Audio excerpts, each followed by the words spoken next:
দেখেন না ভাই, আপনাদের সদস্যের উপরে হামলা। এখন আপনারা কি করবেন? এখন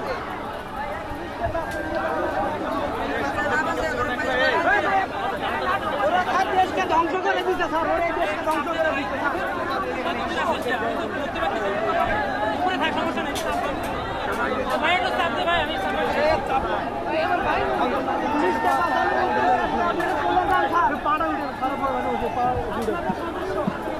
আপনি আরে বয়ে রয়েছেন, আপনি বয়ে রয়েছেন,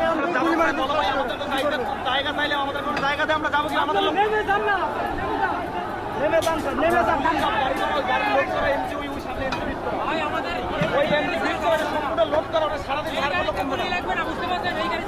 ওইটা ছাড়া যাওয়া যাবে না, ওই গাড়িটা গুলি ঢোকে না, ওই সামনে ওইটা মানে পুরো গাড়ি করার লোকটা গুলি ওই